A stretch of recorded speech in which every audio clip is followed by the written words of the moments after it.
week on the microphone from Parx Racing is Jessica Paquette, America's only female horse racing announcer. Enjoy. Jessica, welcome to On the Microphone. Thank you for taking the time to be here. Introduce yourself to everyone who may not be familiar with who you are and what you do, please. Well, hi, everyone. Thanks for having me. I'm Jessica Paquette. I'm the announcer at Parx Racing in Bensalem, just outside of Philadelphia. I've worked in the horse racing industry for about 20 years or so at this point.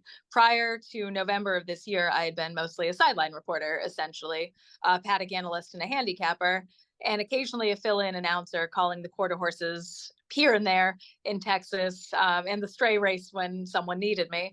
So then I became the full-time track announcer at Parx in November, and I'm currently the only woman in North America to have that role. Which is amazing because this is a huge industry. It may not be as large as the NFL in some senses, but it's a huge industry, and you get to be that trendsetter and pave the way for so many other women. That is awesome. It's really important to me because I got opportunities in broadcasting early on in my career because other women took arrows for me 30, 40 years ago when, as the times change. So it's important to leave your sport a little bit better than you found it. And I hope I'm able to do that. Absolutely. That's all you can do, is just improve it, like you said, better than you found it. So let's jump into it. What made you, or what sparked your interest in horse racing? Where did this fire come from? So I was a horse crazy kid and we didn't come from a lot of money. So horses were kind of a lifetime away from me. And I grew up in the city and there were no farms, there were no horses. So I was very fortunate that our local newspaper, back when print journalism really mattered, there was a gentleman, a real estate developer in Lowell, Massachusetts, where I was from, who had a couple of nice racehorses. So he got a lot of press in the Lowell Sun. So I'd see the horses in the newspaper, and a horse named Blazing Sword captivated me when I was about probably 13 or 14. And from there, I was just in love with the sport. I was fortunate also that a couple of years later, and like in 1999 and 2000, a woman that owned racehorses pretty prominently, Trudy McCaffrey, started an organization called Kids to the Cup to introduce the younger generation into racing. There were a whole bunch of us nerdy kids on an AOL message board talking in the early days of the internet, talking about our favorite racehorses. And Trudy found us and kind of formed this organization and brought us to major races, introduced us to people that eventually gave us jobs and changed our lives in a lot of ways.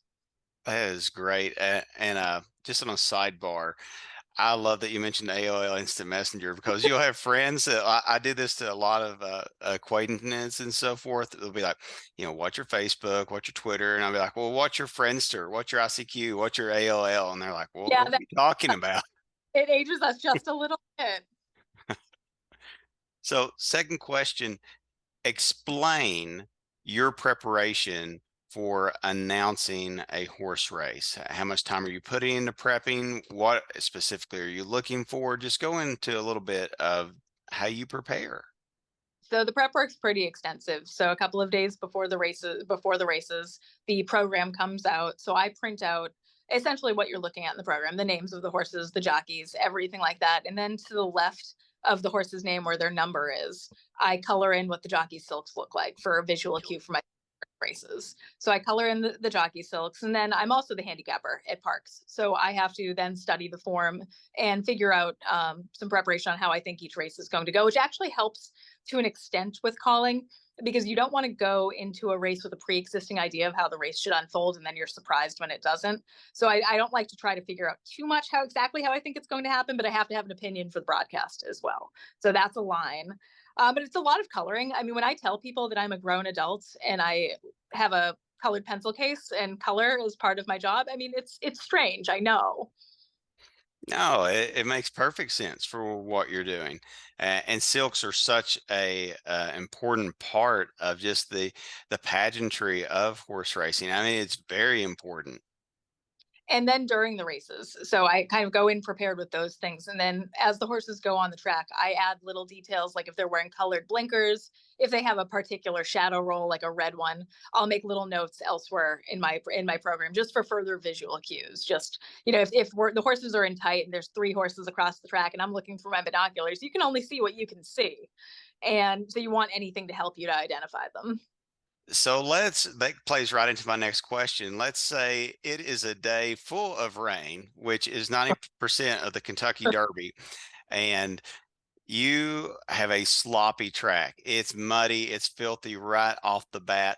How difficult does that sloppy track make it to announce a race? Early on when I first started in November, there was a really sloppy day and I struggled so hard with that. I hadn't upgraded my binoculars at that point either, so I was having a hard time seeing through the rain. And when a bunch of brown horses are covered in mud, they all start to look the same and the silks get a little washed out, and it's really challenging. So that's where you rely on any visual cues you can. One thing that really helps me at Parx is the horses do run relatively frequently, and I am kind of at my core, I'm a horse person. So I start to recognize the horses as individuals, which is really helpful. There are certain ones that run a certain way, they hold their head this way, they have these idiosyncrasies during a race, and that's become really helpful to me as I've become familiar with them. Yeah. Back when my wife and I were first married and didn't have any money, we had a little satellite um, antenna, and about the only thing that would come through were a horse racing show like Sunday morning. So I'd watch it like before church because what else was there to watch? But I remember like getting to like Derby time. I was familiar with those names. I knew how I was putting money on for those races. Yeah, and you start to absorb it. The interesting thing is calling a race is you have to really, really, really memorize like the horses and the jockeys, and then promptly forget them and never think about them again. So it's an exercise of memorizing and forgetting 10 times a day, which by the end of the day feels a little full. I just remember back, just on that same story. I remember now the horse was Orb that Oh won the Derby that year, and I just remember seeing like he's going to smoke everybody. I've seen this, this horse just crush everybody on Sunday morning. So that was easy money on that one. yeah, Orb was a sure thing. The Orb was one of the that everyone knew. Now, how often do you get a race that is too close to call where you're just, ooh, I don't know if I want to, say that we have a clear win place show on this that is too tight as a professional. I'm going to, hold my tongue on that. My sight lines are very good, and I am probably a little bolder than I should be calling a close photo. But then there is nothing like the abject fear that you get when you call the photo so confidently, and then the photo sign hangs for a little longer than you think it should, and you're just up there in the booth just sweating that you got it wrong. I've had a couple of those. I haven't been on the wrong side of them yet, but I'm sure I will be. You inevitably make every mistake. Yeah, it's the law of large numbers. You're going to get one wrong eventually, but as long as you get 9 out of 10, you're still good. Yeah, I there are plenty of times where I do say it's too close to call, like if it's really close to call. But then, occasionally if I'm feeling bold, why not? Yeah, go for it. I'm with you. Ask for forgiveness instead of permission in that case. Sure. It just gives the internet more terrible things to say about me. Like, my DMs are not a pleasant place to be. Really? Oh God. Oh God. They are. That's shocking. It should not be shocking. It is weird being a woman in sports. Just today, someone told me I'm the most hated person in horse racing. I'm unattractive, unqualified, and there was something else too. But oh yeah, but this is constant barragement from these people. That just screams jealousy. That's Oh, the word that comes to mind. like and trolls being trolls. It doesn't. It's noise. That's all it is. Okay.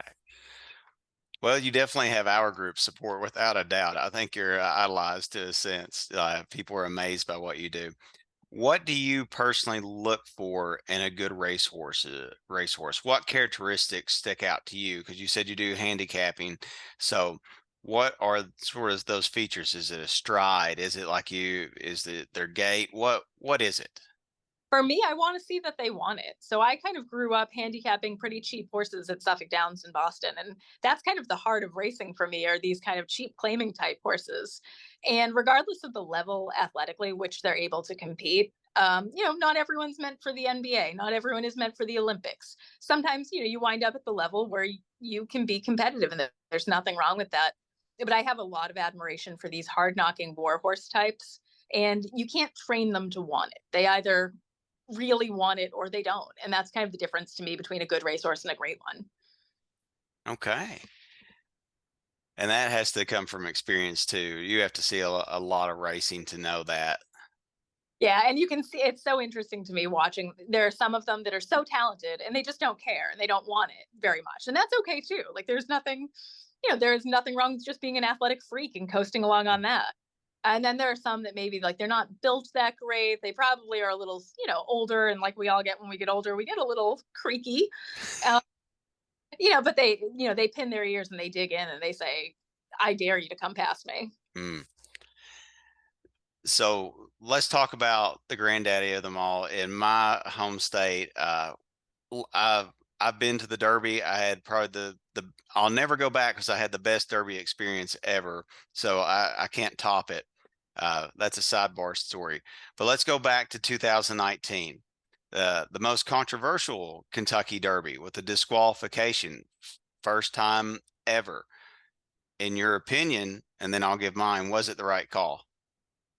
Well, it was the first time ever, kind of during a race. There were a couple of DQs following the race with Medina Spirit, and then of course Dancer's Image, going back to my home roots with Peter Fuller.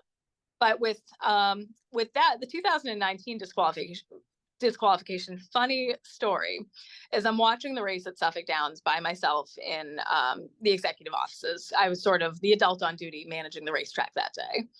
And I wasn't really the biggest fan of maximum security or any of that operation. We all kind of, there were enough red flags for me. So I watched the horse win and I went, ugh, I hate this sport today. I'm going to get a pizza. Forget this. And I stomp out and I leave. And I placed a couple of wagers on the race. And I'm in the car driving down Route 1 in Boston to go get a pizza. And Jason Beam, my best friend, who's a fellow announcer, was texting me. He's like, their horse is coming down. He's coming down. I'm like, no way. Absolutely not. So I'm at a pizza place, picking up my pizza, watching the disqualification happen. Then I look down. I had the trifecta benefiting from the disqualification for about $14,000 on a $24 win, a $24 wager. So Country House paid for my entire horse show season and leased a really nice horse for me that year. Wow. Yeah. Wow. So without doubt, you say it's the right call. Yeah. You're going to be right on the winning side and the losing side of enough DQs in your life. But I do think it was, everything aside, Luis Saez rode a little recklessly in that race, and unfortunately cost him the win. Yeah, I thought it was the right call as well. Yeah. I couldn't believe that they were gutsy enough to do the disqualification. I thought the horse should have been disqualified, but they're not going to do it.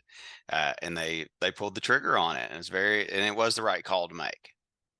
And there was a very happy little person in Massachusetts that day. So here's a question. Have you ever done any farrier work? I have not. I leave most things to the professionals, especially with something as important as a horse's foot. Mm-hmm. I just asked that because one of my close friends, and it's obviously popular. I live in the heart of horse racing country. One of my close friends is a farrier, puts in a whole lot of hours, especially getting close to the Keeneland sales. I would take a bullet for my farrier at home. They are some of the most valuable part of your horse team. But I don't know how much longer his back can handle that type of work too, because it's very hard work. But the farriers I know, and I just know a few, they love it. I think it's one of those that doesn't matter how strenuous it is on his back, he's going to do it as long as he can. Sure. Yeah. And a really great farrier is worth their weight in gold. Next question.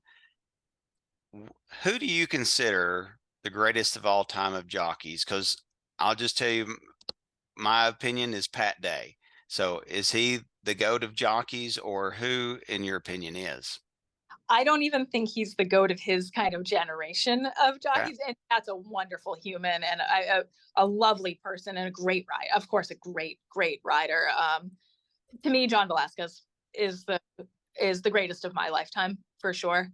I don't think there's anyone better on the turf, or he finishes so strong. He makes smart decisions. But then kind of going back a little bit to like the 90s, I'd say Chris McCarron over that day.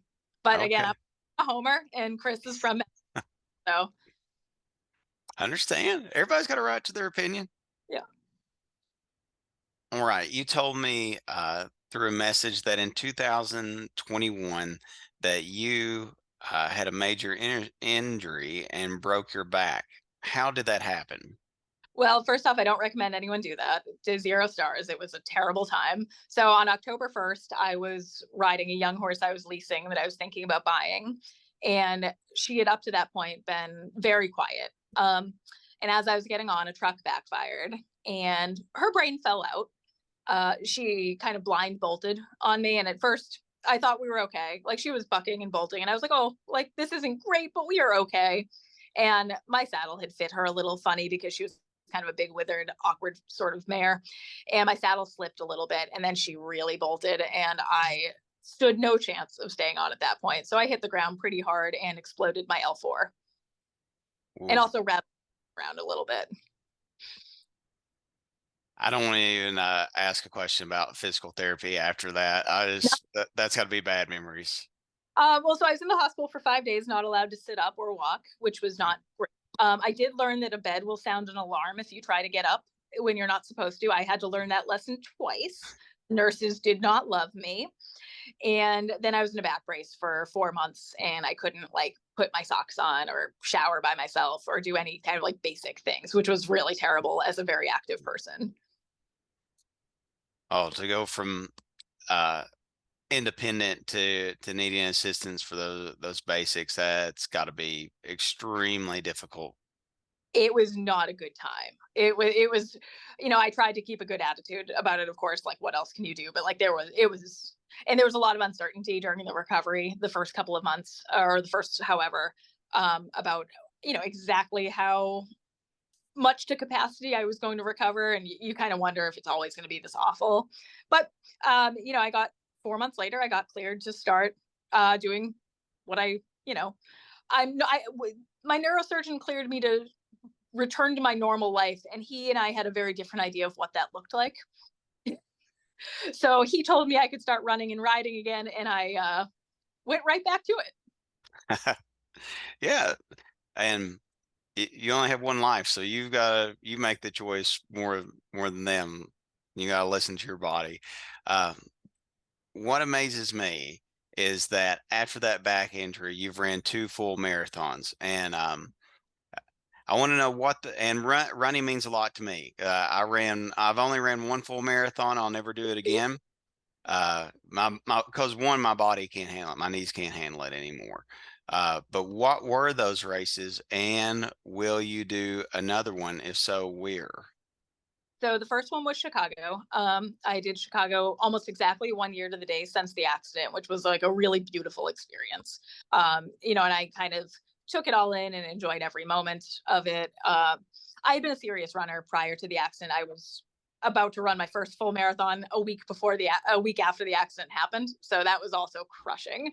But I did Chicago. Chicago was great. And then I got a charity number into Boston. So I raised a ton of money for the Boston Public Library this spring and ran the Boston Marathon in my home state with my friends and family there, which was really glorious. And now I have my sights set. I really want to get the World Six Majors, which is Chicago, Boston, New York, Tokyo, Berlin, and London. And I'm running New York this fall. Okay, man. I was going to ask if you had done Boston, but you've already answered that. And now I qualify. Now my new goal is I'm so delusional. I think I can get fast enough to qualify for Boston in a couple of years. Well, I did Indianapolis, which I imagine is similar to Chicago because it's flat and fast. Yeah. Yeah. Except I'm not fast. They were taking the banners down when I crossed the finish line. it's a remarkable accomplishment. Like, and that's the beautiful thing about running is ultimately for most people, the race is only with yourself. Yeah, 100% agree. That's one thing I always loved about running. I walk quite a bit now. I'm bone on bone on one of my knees. Like I can't do that type of extreme, pressure to those joints anymore.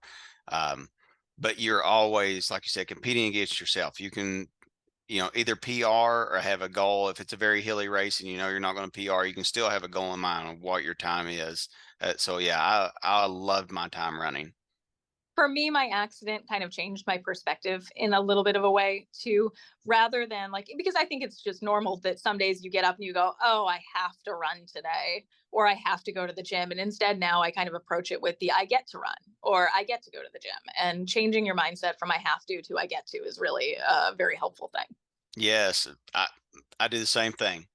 I do the exact same thing. I had I'm running off on chasing the rabbit here, but part of my story is I had a cousin that was going to work one day, got in an automobile accident, traumatic brain injury, and I use that sometimes to, like you said, the exact same words. Like, I don't have to go to the gym today. My cousin, he doesn't get to go to the gym today. You get Yeah. to be here, so put in the work. Um, Your work day for someone, and that's kind of really good, like humbling to keep in mind. hmm So I love your mindset on that. So, gosh, I wish I could talk running with you more, but your time is valuable. Um, or I'd go into a lot more running questions. But thank you for being on the microphone today. And we always let the guests close us out. So anything that you want to, any person you want to shout out to, anybody, anything you want to plug, the time is now yours. Well, I mean, I'm Jessica Paquette. If you want to follow me on Twitter, it's at JM Paquette. Mostly you'll get a lot of weird horse things. My horse is eating funny things. You'll probably laugh. That's what I can offer on Twitter. And if you want to learn more about horse racing, I recommend looking, or if you're looking to donate to a charity, I recommend the Permanently Disabled Jockeys Foundation. It's an organization that provides a safety net for riders that get injured doing a very dangerous sport. So that's a cause that means a lot to me after kind of almost being on the other end of that. So I'm Jessica Paquette. And follow me on Twitter. If you enjoyed this video, please subscribe and share the content. Also, consider joining the Public Address Announcer Facebook group so you can connect with others who are on the microphone.